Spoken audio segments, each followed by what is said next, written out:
Okay, I'm going to show off some pens here. I don't use all of these when I'm drawing, but I think it'd be fun to show them off anyway. So the first one is a Esterbrook ballpoint. This is the spoon type nib. It has a ballpoint, so it's pretty smooth writing. You can put it any direction without it catching on the paper. But you don't generally use it because there's not a whole lot of line width variation you can get out of it.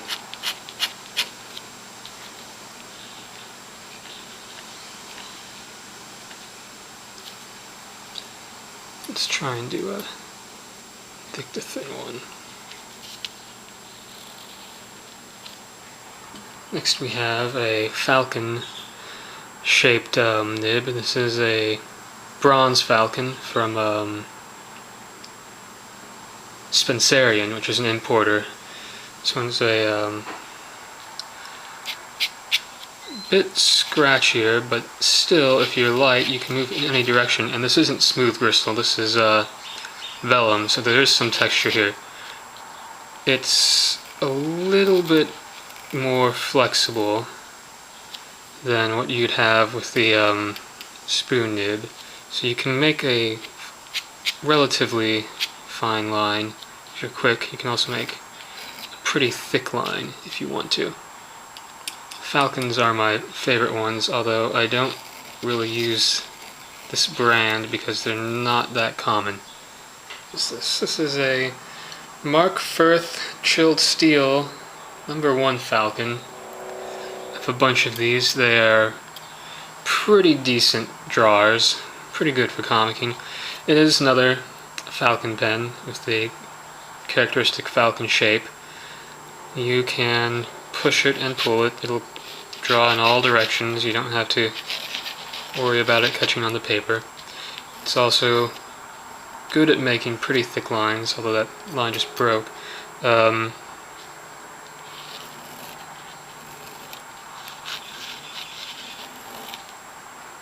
So that's a lot of fun.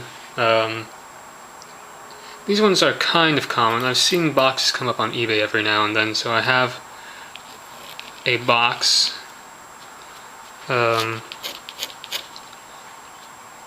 Pretty typical of a falcon type nib.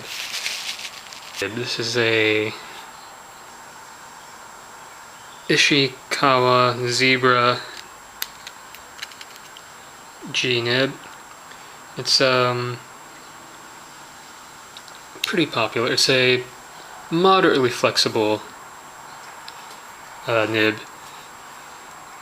It's not as smooth as the falcon nibs are, but it is still made, so you can actually buy this.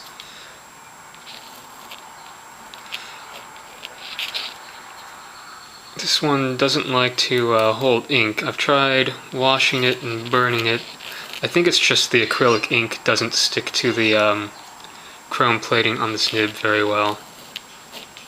You see the line breaks when you get thicker like that.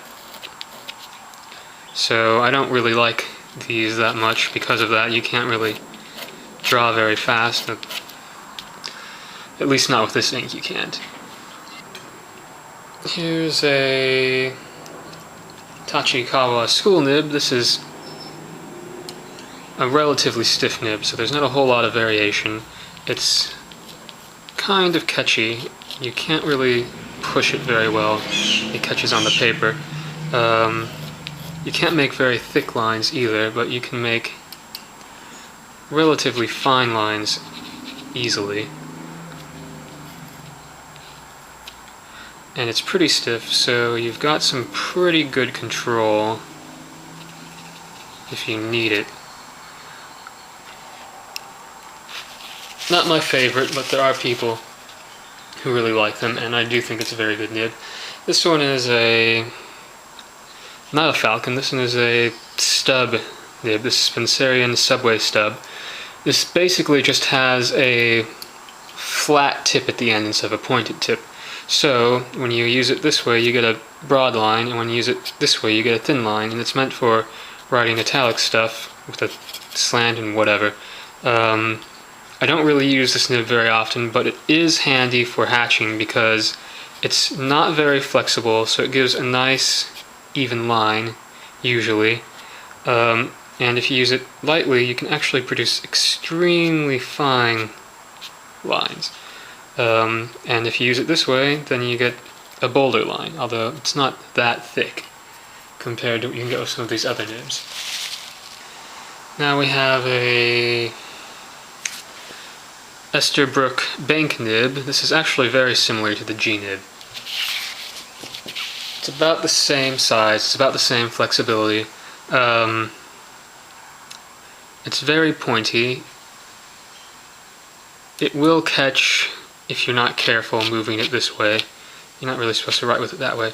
But it is very flexible, and you can make an extremely thick line with this pen. It's almost as good as using a brush if you want something that can produce that variety of line, but you want it to be a little bit more easily controlled. This one does not seem to be wanting to hold this ink either right now, but you can see it's very flexible, and it's got a good variety of line width here. Another Falcon pen. This one's pretty flexible. This is another one that's doesn't like to hold ink very well. I don't know what it's finished with, but you can wash it and burn it, and it doesn't seem to matter. But it does make a really wonderful line. It's a very flexible nib, and it will make very thin lines and very thick lines. Let's try this one out. I like this one a lot, but I don't have very many of them, so I don't really use them. It's also not really appropriate for anything but Bristol, because it does tend to catch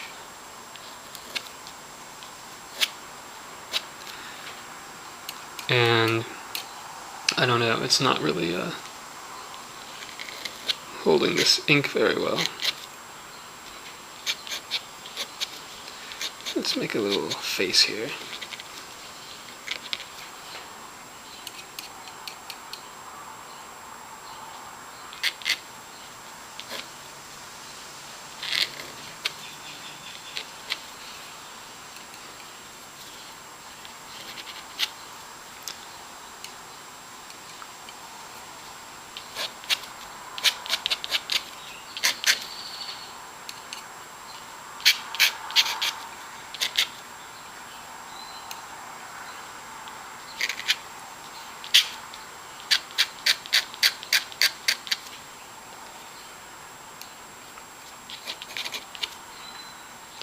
So it's a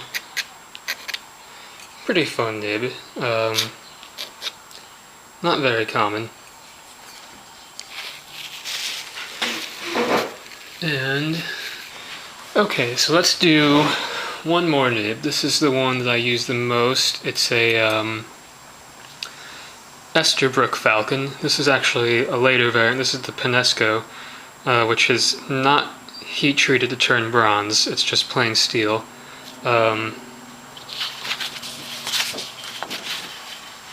I like this pen because it's very common. I have a few boxes. It shows up frequently on eBay, in boxes, and for cheap. And it works very well. It's actually pretty stiff at first, but it is capable of a wide variety of lines, so it's actually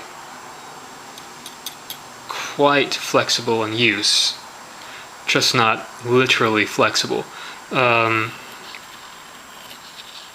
So it is definitely my favorite.